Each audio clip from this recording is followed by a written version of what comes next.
recently had this stream on my channel when I finished the series Attack on Titan, and in that stream we were talking about our favorite characters, and when I said who my favorite character was, they all laughed at me. Then they paused and waited for me to give the real answer. And it was my real answer. Then I was in this stream with Jay and Brago recently, and we were talking about Jay's favorite anime and his favorite manga and his favorite characters, and we were just talking about a bunch of favorites. And I haven't ever done a favorite character list, and that's obviously a lot harder than your favorite series, so I just started jotting down my favorite characters just to see who I would pick. And I realized as I'm doing this that in almost every series that I've watched, my favorite character is a side character, and very often it's some abstract character, sometimes that I don't even know the name of, but they're still the character that stands out to me and that I think of first when I think about the series. So I decided to just go through every series that I have either completed or caught up on. I'm not talking about the series that I didn't finish, that I dropped before I got to the end of, and go through my favorite character in each completed / caught up to series. And if there is a series where a main character is my favorite character, then I will tell you my favorite character, but then I'll also give you one side character that also really stands out to me in the series in order to keep in theme with this video. And we'll start with Attack on Titan because that's what I opened the video talking about. It's Sasha's dad. Sasha's dad has built up a life for himself that he's proud of and that he loves, and he's raised his daughter in that way. But in this world that Attack on Titan is set in, there's constant war happening, and many of these characters, including many of the children, are forced to engage. So Sasha's dad realizes that humans are not meant to be so individualistic, that we need each other to survive, and he adapts. But the message that he continues to have throughout the series is that these burdens that we have in society and in life, and this warfare and these disputes that humans have between each other, this should not be laid on the shoulders of the children. The older generation needs to step up, needs to address it, and if we're ever going to break this cycle, we need to get the children out of the forest. He has a few scenes where he actually exemplifies these ideas perfectly, but I won't go into those here because that would be delving into spoilers.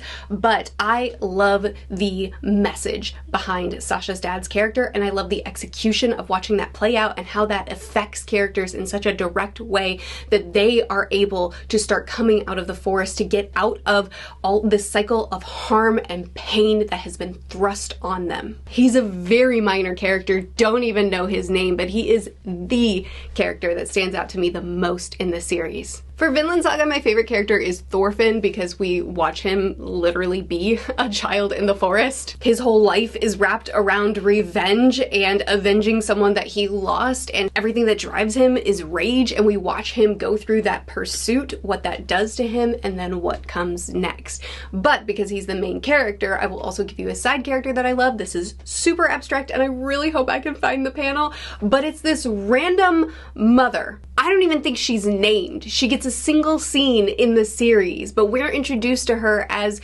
after her whole village has been ransacked and near everyone is dead, and she's hiding away, near dead herself, but still caring for her child, and when strangers approach, she is still, with her last breath, protecting that kid. Almost no dialogue is said in that scene, and again, she only gets a couple of panels, and yet she has stuck with me as one of the most impactful characters, which I know is ridiculous, but that tiny role she played was exceptional. I'm going through the series in no particular order, by the way.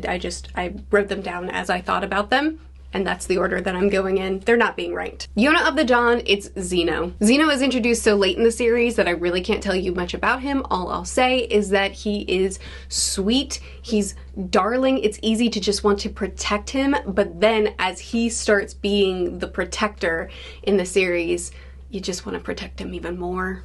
Zeno is the character I think about in the series, even though I adore Yona and the personal arc that she goes on. I think that she's a phenomenal main character, not so much in the beginning, but you know, she grows. That's the point. Man, I'm really trying hard to think of something that I can say about Zeno that isn't a spoiler, and I just don't think that there is any other than what I've already said.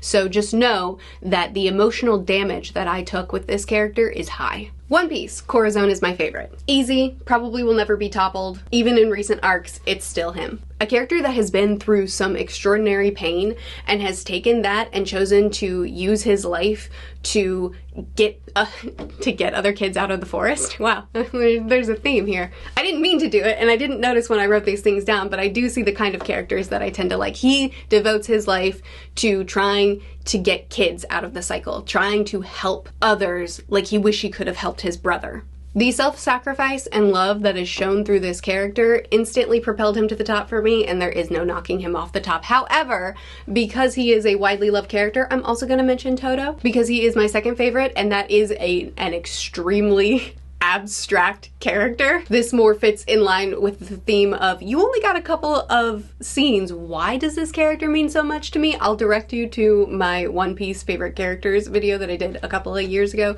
so as to not derail this video, but just, I love Toto.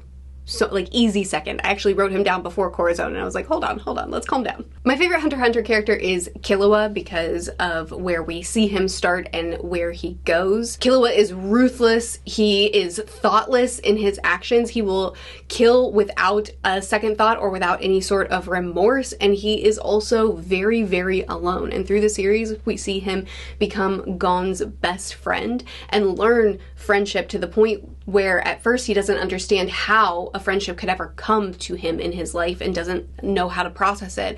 And then later he is the one that's extending it to others who don't know how to process friendship because of what they've been through. Killua's loyalty, devotion, power, just in general, easily the best character in the series, but I'll give you a quick side character, and that's going to be Morel, the cool, calm, collected character that's still very powerful, but also kind of a mentor, very wise, really can't get rattled, but also still has that loyalty. And there is a scene, which if you've read or watched it, you probably know, that had me very emotional. Old Man Vol is in a single episode, episode 16 of season 1 of Frieren, and his episode is the epitome of a side quest, though a valuable one, because it does tie in with the themes of everything. But they stop in some side town to visit an old friend that Frieren hasn't seen in many years, and they just chill. One character gets a little bit of fighting training. I think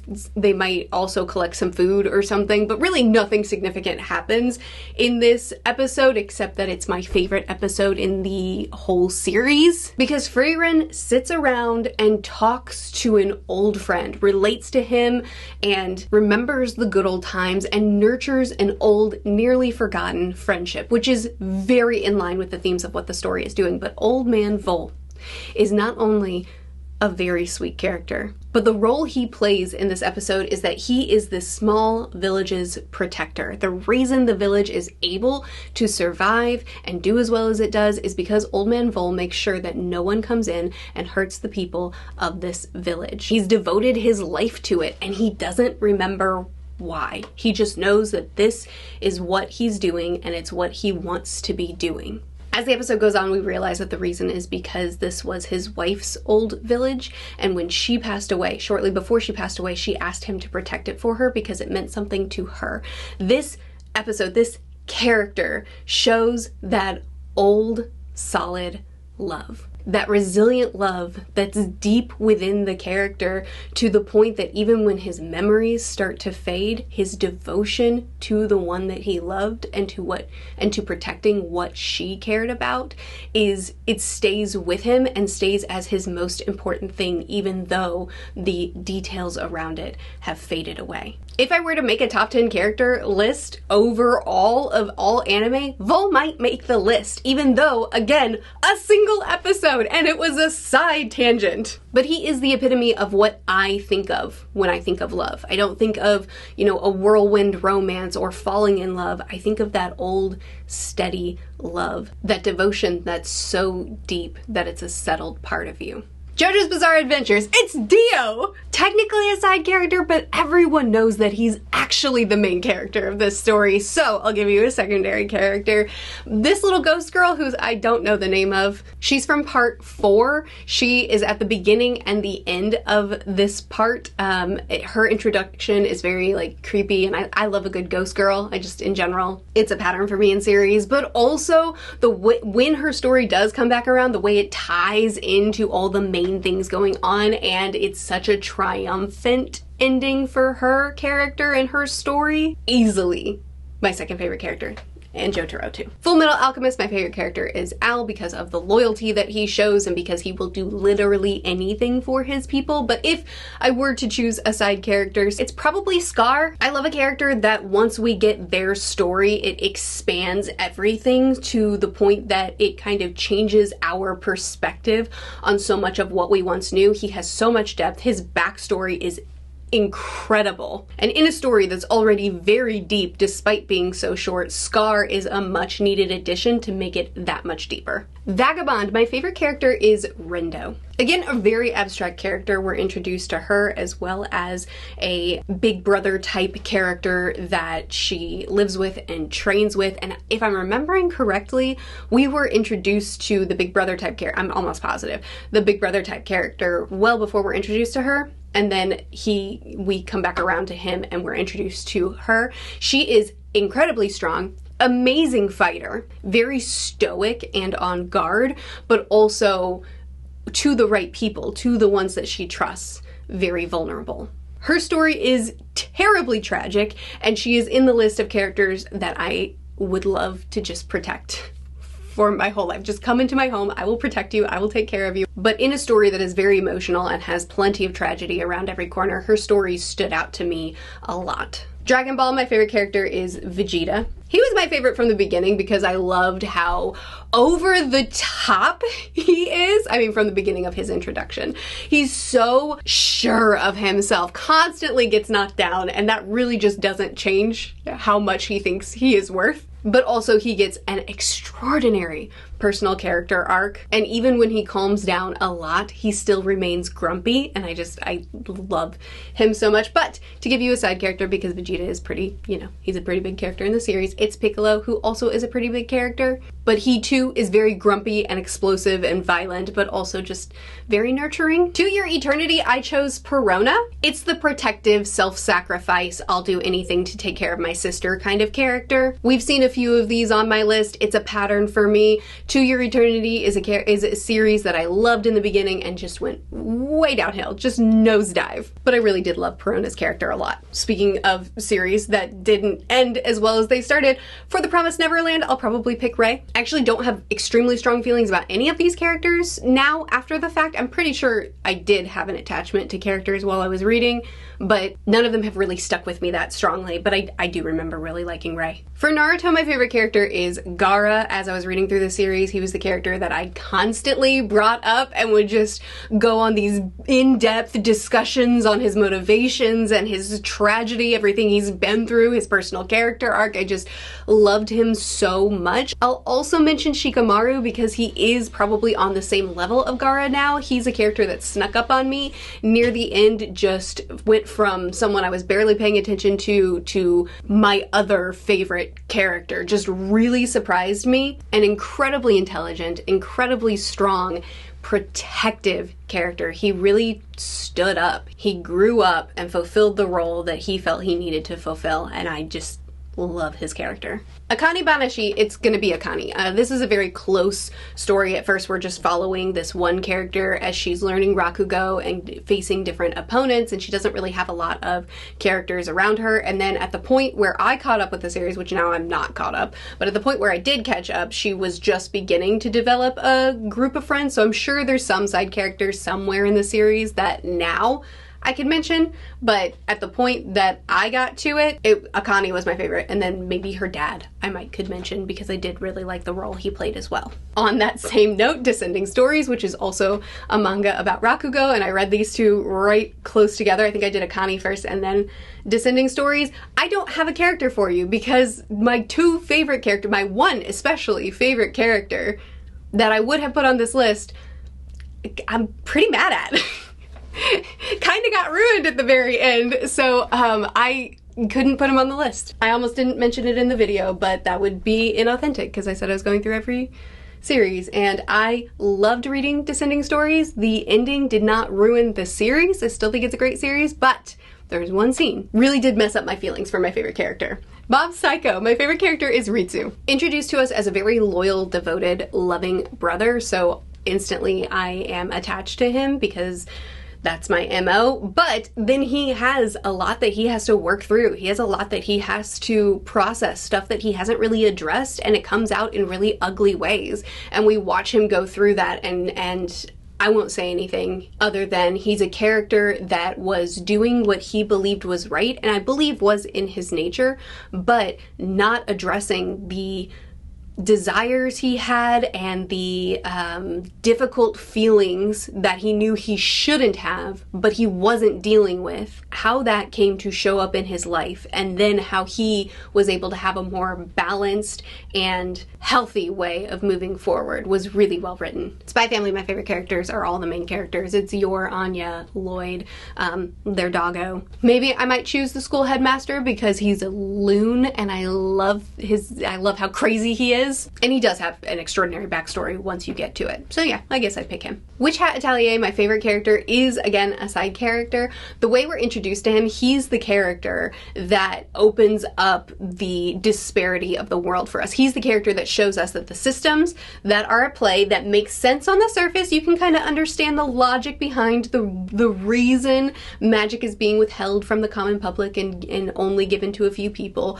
You know, you don't want everybody with immeasurable powers to just be able to run around and do what they want and conquer, and you know, we've had a hard past, so now we're being a little bit more restrictive with the way magic is allowed to be used in the world. But he's the character that opens up the door to us about why we need to think more critically about that system and how it's at play right now in the world. That's his introduction. I don't feel like I can say much more about him, but I will say that he continues to be a very compelling character to follow. And we're ending it on Delicious in Dungeon. My favorite character is, what was his name? Oh no!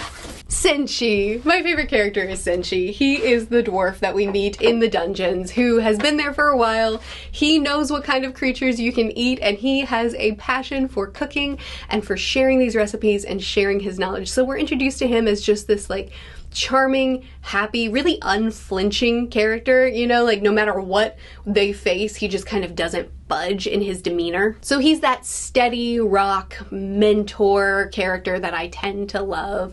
But again, as we learn more about why he's in the dungeon and what his experiences in the dungeon have been so far, what his motivations are, as we get to know more about him and peel back those layers a little bit more, what is initially this surface level charm deepens a lot. And my surface level love for him really got locked in. Like, I don't think he's budging as my favorite character in that series. In making this list, I realized that while I love a lot of really cool characters who have these expansive and intense character arcs, and I have so much to say about so many main characters or main side characters, what stands out to me the most in a character isn't necessarily how cool or powerful or motivating they are. It's usually the characters that have the highest emotional impact, even if that impact is only in a single scene. And obviously a lot of the reasons why these characters impact me are because of me. It's a very personal thing, other than Thorfinn. So obviously it is very personal to what